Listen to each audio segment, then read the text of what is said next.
Thank you so much for joining me. I'm Nola Simon. I'm the host of the Hybrid Remote Center of Excellence. And today I actually have Dr. David Burkus on the podcast with me. He is an author. He's written what, 4 or 5 books now? It really depends on how you count what counts as a book, actually. But let's go with five. Let's go with Okay, 5. Today we're talking about the best team ever, but I have read several of his other books. And as I told him before we started recording, I was one of his beta readers, but I didn't really do enough to really help him with the book. So this is my way of helping him with the book after the fact. So this is one of the reasons I wanted to have him on the podcast. But here's the story that I wanted to tell both him and listeners. Do you remember Kerri Twigg? Yeah. So Kerri Twigg is my coach. Oh, cool. And when she published her book, she wrote a post about one of the most stressful things you can do when you're actually writing a book is actually sending out the book to be read by people to actually collect blurbs. And I'm sure you're familiar with that. Mm-hmm. And she was really nervous about sending the blurb request to you, and you gave her the best blurb ever. And she wrote this whole post about how thrilled she was and how great you made her feel. And she's not only been my coach, but she's been a guest on the podcast. And I actually had a meditation session with her 2 weeks ago. And so I was all thrilled that you agreed to do this. And I was telling her, and she brings out the book and she's like reading the blurb to the people. And so anyways, in case you ever wonder whether blurbs really are effective in bringing you new audiences and attention, yes they are, because that's how I got in touch with your work initially, right? Oh, that's awesome. That's so cool. Yeah, Kerri's great. I remember I had no idea that Kerri existed, which is, as authors, this is our number one challenge to solve, right? Yeah. That not enough people know we exist. If they did, of course, they'd want to read the book or whatever.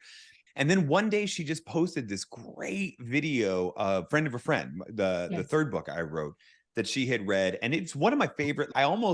I probably should have done this. I almost wanted to like grab the video and be like, could you post this as a video review on Amazon because it was so good, etc. It was such a cool little her, and she's like sitting on her front porch, just all casual style talking to us. It's weird. Friend of a Friend. It's funny. That is the book that I get the least amount of follow-up work with. Like organizations don't really call me because they read Friend of a Friend, because why would you want to invite someone in to train your people how to be better networkers so they can get better jobs somewhere else? So I get it. I understand it.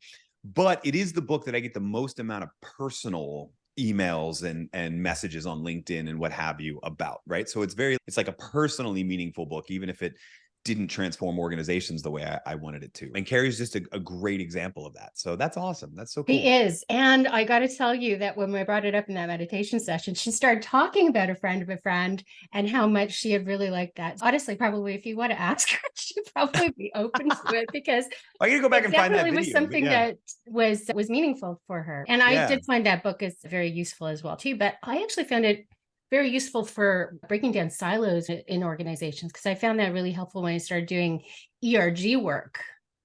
And I was really like connecting with people who weren't in my direct teams. Yeah. So it was really useful. So personally, thank you for that as well too. But I wanted to start with that story. The second half of that book is all about organizational networks and all of that. And that was what I was hoping a lot of people would read. People mostly read the first half and applied it to their own careers, which is fine. I'm still flattered and honored and what have you. But it's more grateful to hear that it was the second half of that was useful to you with organizations, because that was the goal, right? Yeah. So, yeah. Oh, yeah. No, it honestly started me doing a whole deep dive into network science. And yeah, I've now found a whole bunch of people who are experts in that too. And I've been doing deep dive on that too. But my other passion lately has been trust. And so when I really finally sat down and read The Best Team Ever, I was thrilled to see that you had obviously brought in like psychological safety, which I expected, but you brought in the work of Paul Zak and the storytelling and trust, and how essential trust and respect is to really having an effective team. And no, I'm a total nerd for Paul Zak's work. So I'm glad to meet another nerd that admires his work. Yeah. Yeah, exactly. And as I said, like I interviewed Karen Eber yesterday too, and her book is also all related to that too. So yeah, it's going to be like a whole Paul Zak special. I really should actually approach him now and say, hey, I've done like 4 podcasts that really bring in your work. So that's quite cool. But one thing I wanted to mention is I really appreciated the different types of stories that you tell in this book, because I think that you could probably throw a stone and pick up a book that mentioned Alan Mullally and all the turnaround that he did. But this book has astronauts, it has gymnasts, it does have KPMG. I'm going to give you that. But we have a baseball team, and it's not even like a big league baseball team. It's, what is it? It's the Savannah Bananas, the most famous baseball team you've never heard of. Although a lot more, it's funny. Jesse Cole, the guy who founded it, is a friend of mine. And as I was interviewing him and writing the book, I coined this term, the most famous baseball team you've never heard of. And then they like blew up in between when the book was done and when it was published. They had a 6-episode miniseries on ESPN Plus, and they now are selling out. They were in 30 cities this year, and they have a wait list that's like 1 million people long to get tickets now and what have you. So they have just absolutely blown up. It's crazy. Yeah. That is so cool. That's so cool. So do you want to give us like the high level rundown of what makes their story so impactful and why you wanted to include it? Yeah. So beyond just being fascinated with Jesse, the man in the yellow tux that runs the whole thing. So to frame it up, so in the world of baseball in North America, most people don't pay attention after Major League Baseball. As we're recording this, the American League and National League Championship Series is going on. So the World Series is about to start. It's probably over by the time you're listening to this, and hopefully the Phillies won. But that's a whole other story. But then you have minor leagues, which are development leagues. And so you have AAA, AA, single A, then you have what's called rookie league. And then underneath all of that, you have what are usually referred to as college summer leagues. And these are vary by regions. There's an Alaska league. There's what's called the Cape Cod League, which is actually like a New England league. And then there's what's called the Coastal Plain League, which is really like southeast of the United States, right? And these leagues are filled with college players who are on summer break. So they're playing for a college. Now they're playing during the summer just to stay fresh and what have you. And while the team is usually a for-profit company, the players aren't paid anything other than name, image, and likeness because they have to stay inside those college rules. And so the Savannah Bananas started in Savannah, Georgia, of all places, as a Coastal Plain League team, a college summer league team. They were the brainchild of Jesse Cole, who was actually the manager of a different college summer league team, moved to Savannah to start this specific team. And when they started, they sold maybe 200 tickets a game, because this is not a very popular thing. The only people who show up are people who sponsor the game, and then you give blocks of tickets to, and then they give some of them to their employees, right? That's how the game works. But Jesse's on this mission, to be honest with you. And the Bananas as a whole believe in fact, the LLC that owns the whole company is called Fans First Entertainment. They believe in putting fans first as a way to save baseball, right? So if you ask Jesse will tell you baseball is boring. They nickel and dime you. Tickets are hundreds of dollars just to go to a normal game, and they play 100 games a year. There's 100 games a year that don't actually matter, and yet they still charge you $100 per ticket, $25 for parking, and then you get in and a beer is $12, and if a hamburger for your kid is $9, right? Even though at McDonald's it's still like $1, right? So it's ridiculous how much they nickel and dime. They don't go that way. They're there because they believe that if they can keep people enchanted by baseball, they'll keep little kids wanting to play baseball, and they will save the game of baseball by creating new fans. The other way they do that is they're just crazy. They do some crazy stunts. They have dance routines in between pitches. They have certain choreographed routines. They have all sorts of pre-programmed things. Like they start the whole game with the lifting up of the banana baby. They literally find a baby, a family from a crowd, and ask, can we dress your baby up in a banana suit and hold him up in the air and play the theme from The Lion King as our sort of opening. Actually, they throw out an opening banana, but then this is their other big opening. So they just do all sorts of these different crazy rituals. Right. These different rituals and crazy ways. And then they also serve the fans, right? So you buy a ticket, your ticket includes food, everything other than alcohol, right? Your ticket includes parking. It's one thing, it's frictionless. They actually, I know this is a personal story. I'm not sure if it's on record, so I won't name the city, but they got into a big debate with one of the cities they were on tour with this year, because the ballpark that they were going to wanted to add a $2 credit card fee onto the charge of the ticket. And they said, no, that doesn't serve fans, right? That does not serve fans. And we are fans first. Now, the thing I think is most interesting about this is that when you look at, and I really focused in on the years that they were a college summer league team, because now when they're doing their tours, that's a different set of players and they're pros and what have you. Pros meaning they're paid, not meaning they're major league players. Although a lot of them are people who probably could have qualified for one of those developmental leagues and didn't. But one of the things I think is most interesting is in the summers when the college students play, they actually play better. The Savannah Bananas are the only team in the Coastal Plain League, and there were people who crunched the numbers on this. A Georgia State University professor crunched all the numbers on this. They're the only team in the league where the players actually put up better stats that summer than when they're playing in the job that really matters, which is playing for their school where they're a scholarship and what have you. And the reason for this, if you ask Jesse, is culture and purpose. The reason for this is that they're having fun and they know who's being served by their work. They know that the fans are there. They know that fans come first. It's not even about their stats. It's not about their RBIs or how many strikes they get if they're a pitcher, et cetera. It's about how many smiles they get. And then accidentally, they end up performing better. And I think this is really interesting. It's a good metaphor for the sort of the world of work where we're at right now. We're so focused on metrics and performance. Heck, right now, the big metric in the hybrid and remote world is badge swipes and all sorts of other stupid measures of productivity. And yet that what we doesn't put a lose smile sight on of, anyone's face. and yet what we lose sight of is that when you can give people a compelling reason why they are doing what they do and who serves what they do, the numbers usually take care of themselves. Yeah. And yet I don't think we have enough. I won't say don't have enough appreciation for it. We don't have enough practice of it. We don't have enough leaders, I think, that are out there telling the stories every day about why their work matters and trusting that people are going to be intrinsically motivated as a result of that, and the numbers will take care of themselves. Yeah, absolutely. And honestly, I come from a customer service background, right? So I worked in customer service for 20 years. And so for me, I was looking at this and I'm like, oh my God, somebody's actually valuing the person who really brings the money to the organization, right? It's so important. And that was actually one of the things that I appreciated about this story as well, too, is everybody understands their place in the organization, right? And what their role is and the difference that they make, right? So that brings in that line that you often use in some of your videos, which is your people are playing checkers, not chess. Yeah. Great teams. So in the book, we refer to this as common understanding, right? Which is or sometimes called shared understanding, or in academic circles, collective understanding.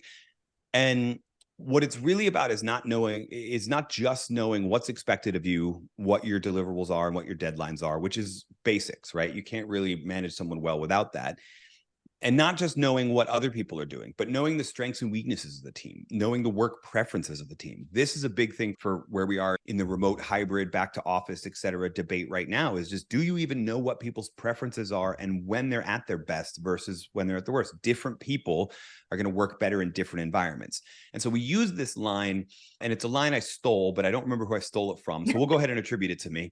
But it's that great teams play chess, not checkers. Checkers is a game where every piece moves the exact same way, right? They all move in that diagonal pattern. I suppose if you get to the end of the board and you get kinged or queened or whatever, then you can move backwards, but still they all work the same way.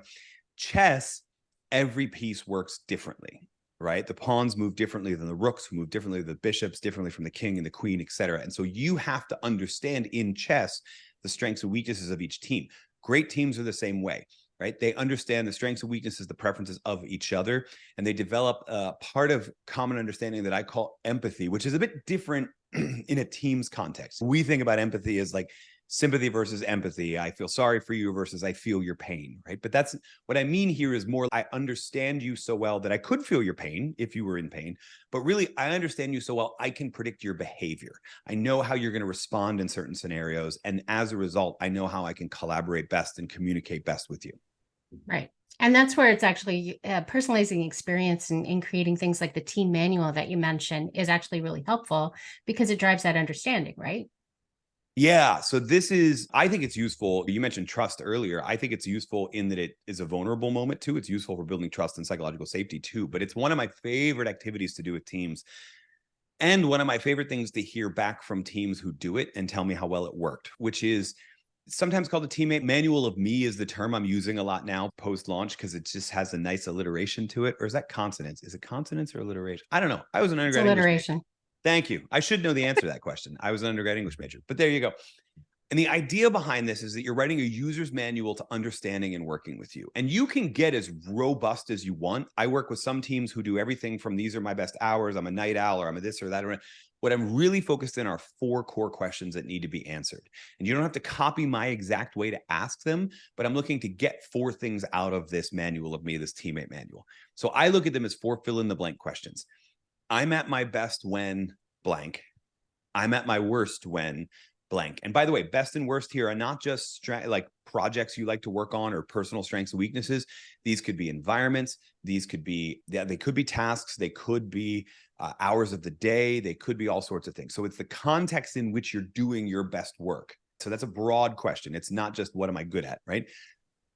And then the second 2 are you can count on me to blank, and what I need from the team is blank. So here is how you serve the team, right? So this is how your strengths and weaknesses make a broader contribution, the ways you would volunteer to help the team, et cetera. And also the things you need support from the team from, where are your developmental areas, et cetera, where are the weaknesses that other people need to be strong in. So I'm at my best when, I'm at my worst. You can count on me and what I need from you. You can go further than that. I work with some teams and we make big PowerPoint presentations where people put family photos and tell stories and also, which is awesome. But if you get those 4 questions, you've done 2 things. You've built this empathy, this common understanding that we're talking about, but you've also forced people to have a conversation about their own liabilities, their own weaknesses, and their own vulnerabilities. And that can go a long way into beginning to build trust and psychological safety too, because as people not only show this from Paul Zach's work, as people not only show vulnerabilities, what they do is they make the other people feel more trusted, and they themselves then trust those people as well because of that. But if it's dealt with respect, because of that vulnerable moment. So on a well-functioning team, on a team that just needs a little push towards psychological safety, it can be a really nice small scale vulnerability that kicks that cycle off. Mm-hmm. Yeah, no, I thought that was great. And the other part that I appreciated was the fact that you talked about consent. So not everybody has to share this, but everybody has to have the option to choose to share it, and that autonomy to be vulnerable or not.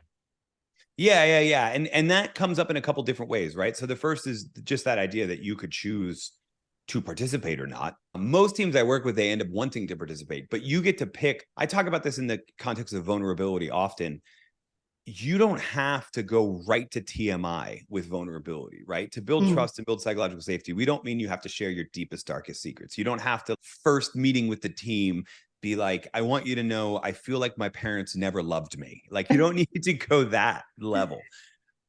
You get to choose, right? So first you get to choose participate or not, but you also get to choose how vulnerable you want to be. There may be people on your team that don't actually share the true I'm at my worst one when they share the one they're comfortable sharing. And then as it's received and respected and heard and considered, and as they grow with the team, they'll be more comfortable, hopefully more comfortable over time being more vulnerable because they trust that the team is going to be more respectful, etc. So what I like to be totally candid, this isn't in the book. What I like to say is there's consent on participating and how much you participate, but the end goal is that a team is participating on all of it, right? The goal is to get you there, even if you're not there right away. And that's fine. There's a lot of teams for which we got a lot of work to do to undo the, I don't know, dis-safety, whatever the opposite of safety. There's a lot of work we have to do to undo before we can get to a place where we're growing. And that's fine. Wherever we start, we can grow to, though. Yeah, no, I thought that was cool. I actually just wanted to pivot a little bit to a story that I heard you tell on a Whitney Johnson podcast. Yeah.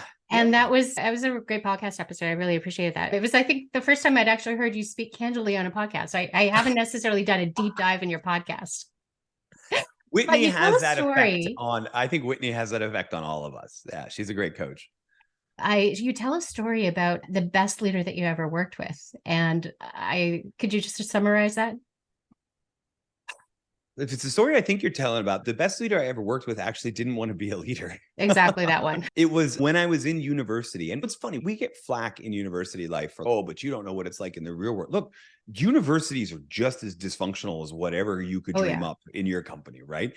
And so we don't have managers, we have chairs, right? And they have fancy terms, but they're functionally the same thing. And essentially what happened is our dean, depending on who you ask, quit or was fired. And then the existing chair of all of the graduate programs was asked to step in his place.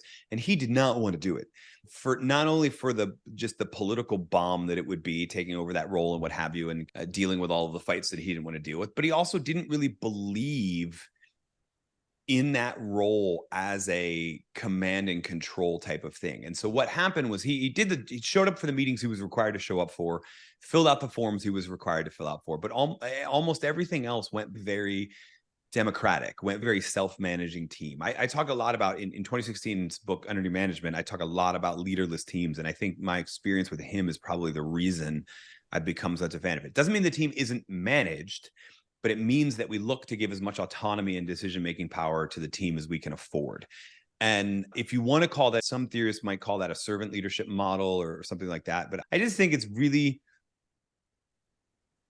I think about it in the context of business, but I also think about it in the context of politics. I think sometimes the best leaders are the ones who really don't want to do it and just feel, okay, in this moment, I'm going to have to step up and be this way. The prerequisite is they have the skills to do it, right? This person knew how to do the job. If you don't want to do it and you're unqualified, that's a disaster. But if you're qualified to do the job, you don't want to do it, but you see how the world, the organization, the moment, whatever it is, needs you in that moment. And you do it out of that sense of service as opposed to anything else. Yeah, it's funny because it made me think of what I'm doing with my daughter right now. She's taking a gap year before she goes to university, and we're doing university tours and all of that stuff too. But I really have to step back, and I'm letting her do the research, and because this is her life, her decisions. And so I'm there when I need to help her, but she's driving it. In a lot of ways, I find similarities with that as well too. Another story that you've told as well before that I thought was really admirable is you've actually stepped down to benefit a team.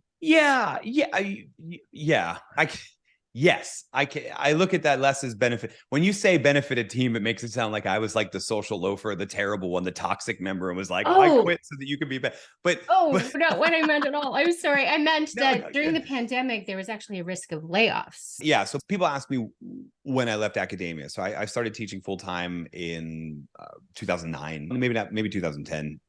Depends on how you count full time. I'm giving you a lot of depends answers here, and I apologize in advance.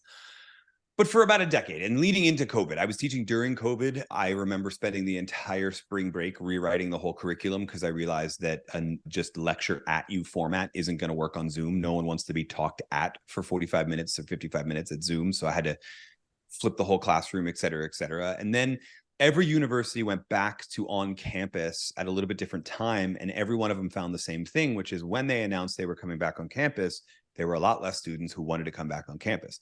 That meant they were in a financial pinch, right? Now, depending on how much state funding or federal funding they were getting, et cetera, different universities felt the pinch differently, but we felt the pinch. And we were getting to a point where we were going to have to look at not just hiring freezes, which is how universities tend to survive downturns, et cetera, is they just say no more hiring freezes, no more hiring. And because professors are generally really old, a lot of them are baby boomers. That's just the demographics. That's not a generational slam. Hiring freezes tend to work because people just retire out and you don't replace them and you get back to the black. We were not looking at that. We were looking at, okay, we're going to have to cut loads. We're going to have to move people from full-time to part-time. We might even have to get rid of someone, et cetera. And at the time, especially because of the book Leading from Anywhere, I just basically said, that's ridiculous. I'm out. Like, you don't need, I know you might like to pay me, et cetera, but I don't need this job. I have lots of other work. Candidly, between you and me, I get paid a lot more to do my work with corporate. So there's that function too. But there are other people who don't have that, who need that, who are earlier in their career, et cetera. A lot of layoffs tend to be last in, first out too, because of how tenure tracks and stuff like that works. And so it was very much just, I'm sorry, I don't need to be here. And so I went a solid 2.5 years not teaching a single class. I taught an executive doctoral program, 7 weeks kind of seminar this summer. And that was the first time I was back in a teaching role for 2.5 years, because it was just, I don't want to take credit hours from someone who needs them to be qualified as full-time and get health insurance or to avoid getting laid off, et cetera. So I really respected that. So thank you for sharing that story. Thank you. It makes me sound all altruistic, et cetera, which might be true. But the truth is I'm also having an absolute blast, right? Because I've got freedom of time now, I can roll up my sleeves and work much more in depth with organizations. I used to just fly in, fly out. Now when I go, if you invite me to a senior leadership team meeting, I'll probably spend 2 nights with you, work with you during the whole day in between dinners, et cetera. I just really like rolling up my sleeves and getting my hands dirty and helping organizations as well. So I get more time to do that because I don't have a lecture hall I have to hurry back to. So yeah. That's cool. That's cool. Now, one of the things when this podcast first came up is I asked you a question about Netflix, and you were kind enough to agree to look into it and research it for me. And so I wanted to lay this out a little bit just so we're positioning it right. So, Netflix, I love Netflix. Don't get me wrong. I do. I really respect Netflix. They entertain me, they entertain my kids. It's been a really big part of our lives, right? But they have an interesting culture. And that's where I started actually paying attention to Netflix because you started talking about their culture of trust, where, they don't have any kind of restriction on spending. If it benefits Netflix, you as an employee are able to go and make that spend as long as you feel that you're acting in the best interest of Netflix. And that's something that's counterintuitive to me because I come from an organization. I used to have an international hotel group. And when I went down to visit them, I wasn't actually even allowed to stay in the property because my Because it company was too refused expensive to per pay. night. Yeah. And I had to go and hang out at a Holiday Inn, which Holiday Inns are completely fine, but just not this glamorous international hotel group who were really insulted, right?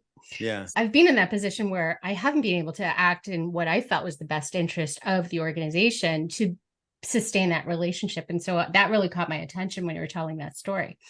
Now, is there anything you want to mention about Netflix to flesh that out? That's a pretty solid one, right? Now, Okay. their culture of trust.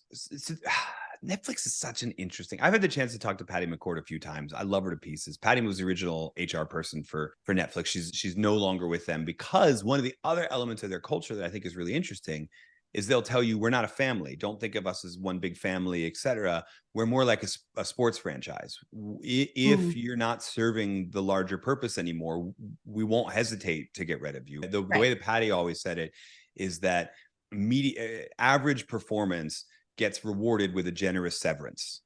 And so the idea is if you're not maintaining that, it may be time to talk about how this isn't the right company for you anymore, which is how Patty ended up leaving too, right?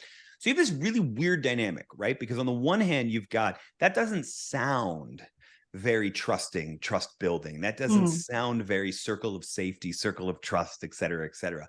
And yet it is.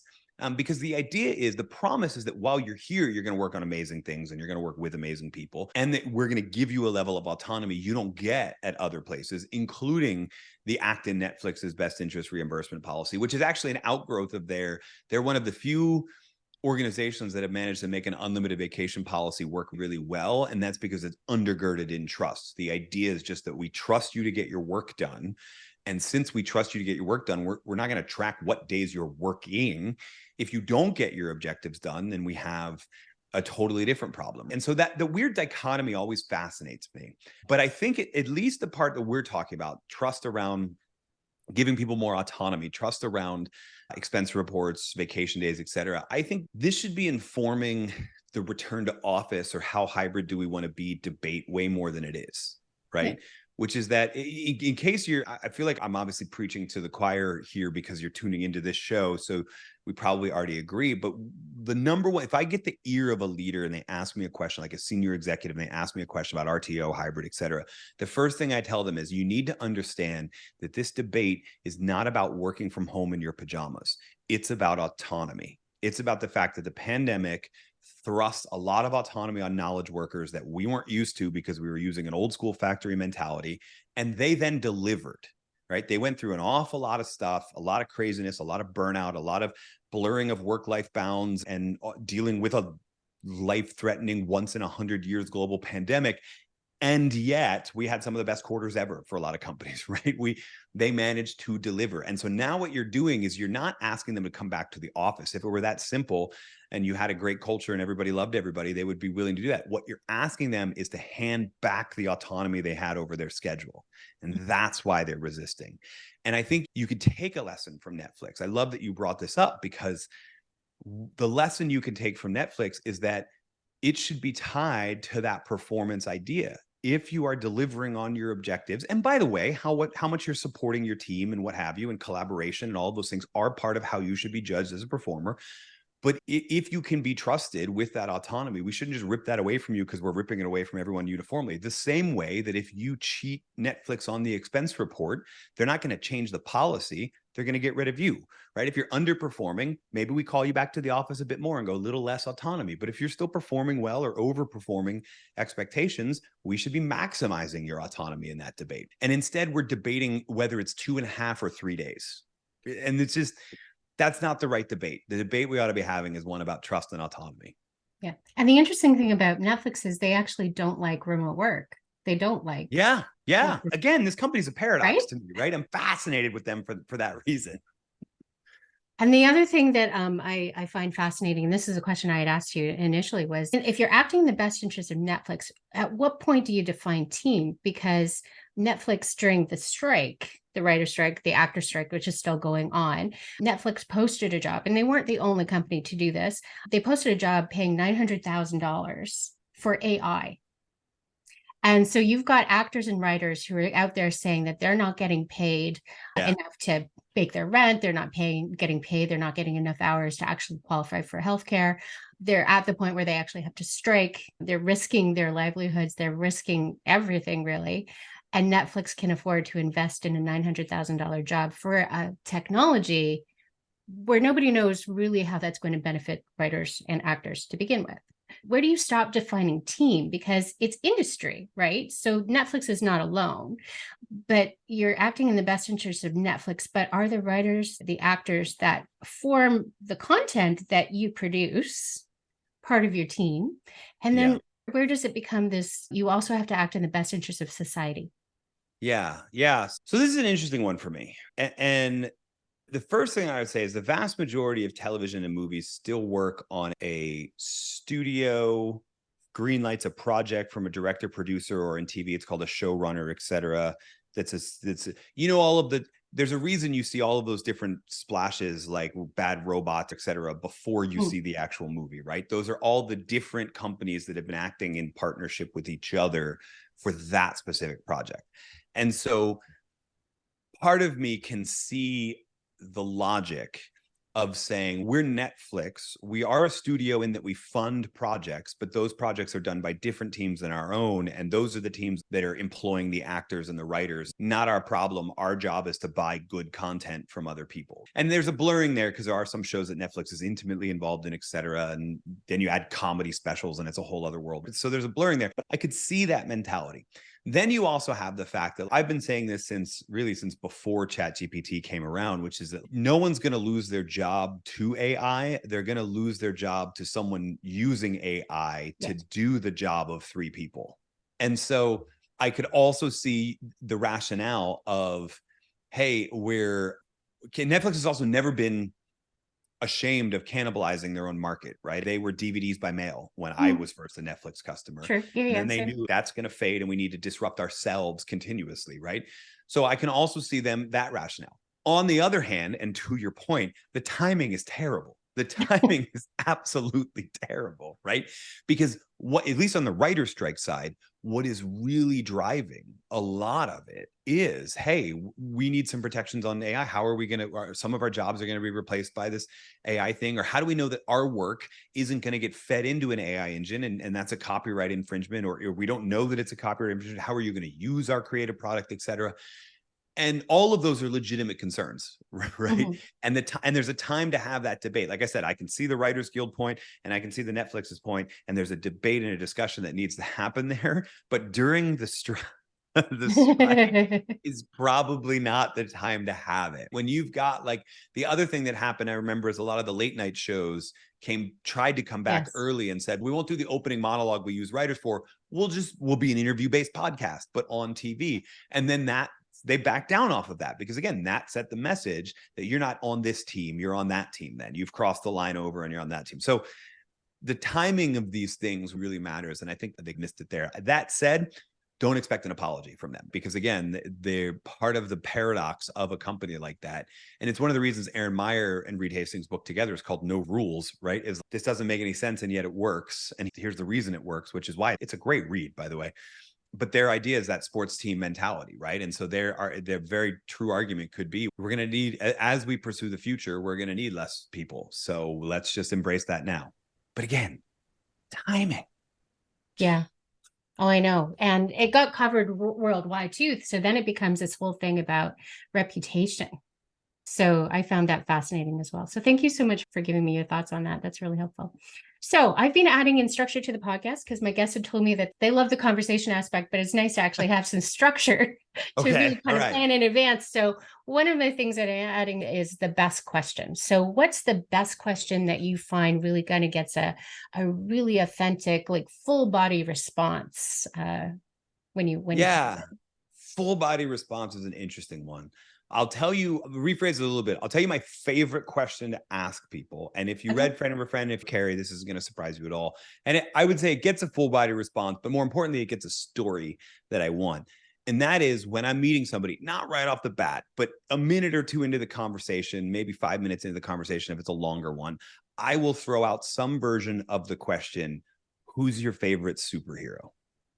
Which is Okay. weird, totally weird. Not deep at all. You wouldn't think it's deep at all. But thanks to the Marvel movies and the superheroes aren't just for comic books anymore. We all have either a favorite superhero or we hate superheroes. In either case, there's a really compelling story there. And on the maybe 3% of the time, people say, I was never really into that. And I'll follow up with, okay, cool. What were you really into as a kid? If it wasn't superheroes, was it Barbie? Was it American Girl? Was it G.I. Joe? What was it? Just tell me that thing. Because usually there's a story there. And then in unpacking the story behind why they picked, let's just stay with superheroes, why they picked their favorite one, you can learn an awful lot about people. So I'll give you an example. I believe the right answer to the question, favorite superhero or best superhero, is Batman. Clearly, best one, Batman. There's a Batman somewhere in the shelves behind me. I don't know why. And It's not the George Clooney with the nipples. No, not the. Sorry. That's funny. No, played there. Hey, Christian Bale, definitely the Christian Bale. At least Christian Bale was the best Bruce Wayne. Let's say that. But anyway, it's a Batman, and people will discount it and go, Batman wasn't even really super. Exactly. The reason that I personally love him is that he was a normal person, deeply convicted to using the resources and the knowledge he had to make his city a better place. I love that idea, right? That I'm not super, I don't have any divine gifting, etc., but I can't help but give what I have. Like my favorite leader story you were asking about earlier, right? So it makes perfect sense, right? Other people, their story is different. Maybe their story is Wonder Woman because they feel like they live in a society now that they totally don't understand, as if they're from another one and what have you. That's fine. But everybody's got a story about that hints at why they settled on that, and you learn a lot from them. And again, if they don't like superheroes, they have a story about what they were really into and why. And you can build a lot of that empathy that we were talking about, a lot of that common understanding that we were talking about through asking questions like that. So is it the best question to ask? Oh, go ahead. You want to hear my superhero story? Yeah, go for it. Who's your favorite superhero? Well, actually, it's a more complicated question. It's more about why and how they build the characters of superheroes, because I have Waardenburg syndrome. So what that means is my eyes are different colors. One's blue, one's green. And my hair started turning white when I was 7 years old. And if you think of that, the character of Storm in X-Men. Yeah. And the other thing is I have there's different pigmentations through my body. My arm is white. It's often thought of as a mark of the devil, right? The characteristics that I have are usually, if in storytelling, used either to be superpowers or to be marks of evil. Yeah. So if you actually go through it, my favorite superheroes are the ones where I can relate to it, because you're actually co-opting my physical characteristics to tell the story. And this actually tells me a lot about where the story is going to go. Yeah. What you just said right there is why I love to ask it, right? Yeah. Because you picked it because of your ability to relate to it. And so did everyone else, consciously or unconsciously. And I just like unpacking that. And again, I use superheroes just because we're probably past peak superhero, but there was a time where everyone saw 2 or 3 Marvel movies a year, right? So it was an easy one, but it's really about, what did you connect with? What hero story thing did you connect with as a child? It just happens to be superheroes for a lot of people. Yeah. Yeah. No, I get it. I loved it. That's a cool question. The other question that I'm adding in is really, what's your favorite vision for the future? So if you're going to look at all the work that you've done, and we're extrapolating this, we're advancing 5, 10 years, 15 years in the future, what would you love to be the reality?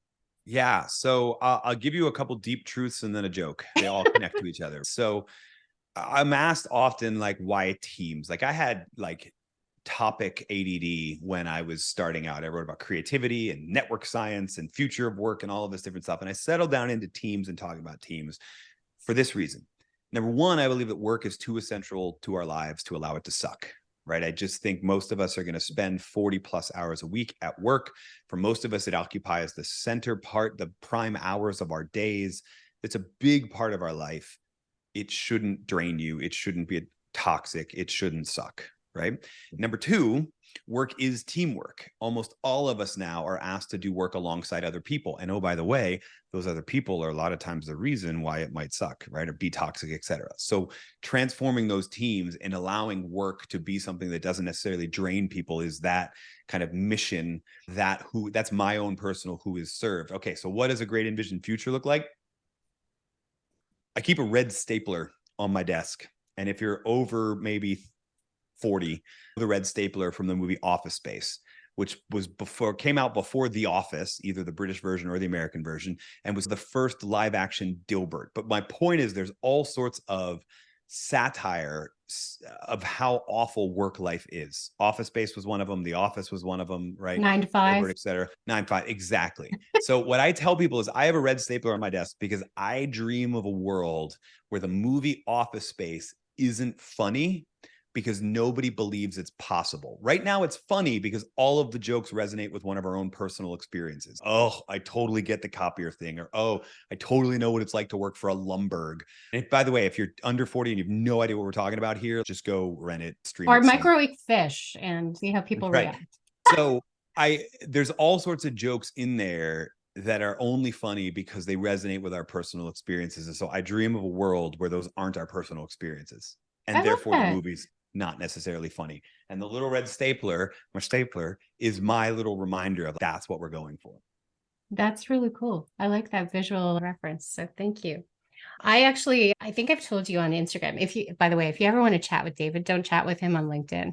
Chat with him on Instagram because he responds to you on Instagram. So just gonna say, I'm sure. I'm awful. I think I even said you that. So I'm awful at replying to people on LinkedIn because there's not really here's the default reason. And if you're like a programmer, if you're part of the product team at LinkedIn, fix this and maybe you won't be laying people off. When you read a message on LinkedIn, even if you mark it as unread, it doesn't give you the notification anymore. However, on Instagram, like there's so many times where I read it and go, yeah, I'm going to reply to that. And so I'll mark it as unread so that it will remind me, and LinkedIn doesn't remind me. And then 2 weeks later, when I get a new one, I go, oh yeah, I didn't ever reply to Nola because it didn't remind me. So that's it's totally like a product feature. Yeah. If you really want a response from me, just email me. That's the easiest possible way. And for somebody like me, I don't really know you, I just know your work. I'm like, hey, I just wanted to share this with you. But I've shared a couple of times with you that, I'm sorry, my dog's going crazy now.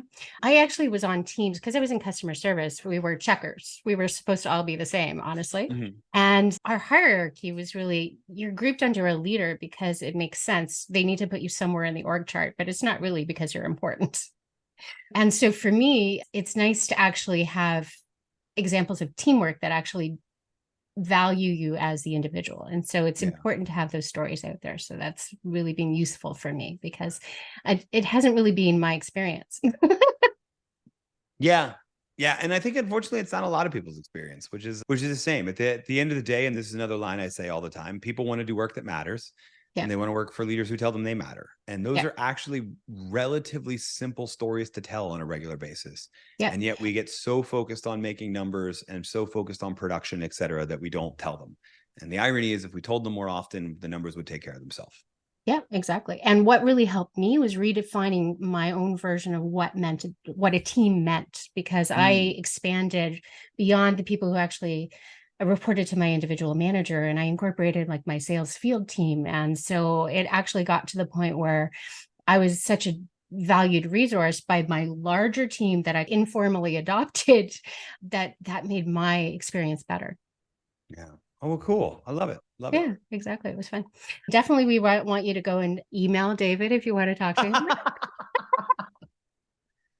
I mean, Read his any books. of them is fine. Just please don't hold it against me if whatever social media you reached out to me on didn't notify me a second time after I read it. I've been long actually told if I want to get in touch with any academics that email is best. Don't actually do social. So I'd say you're well within the norm of anybody who operates that way.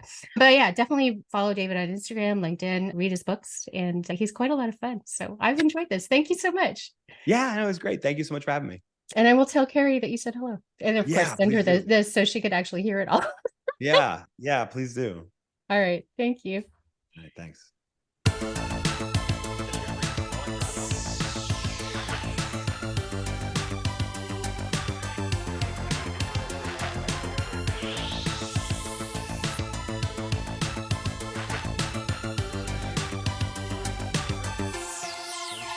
Finding yourself in orbit.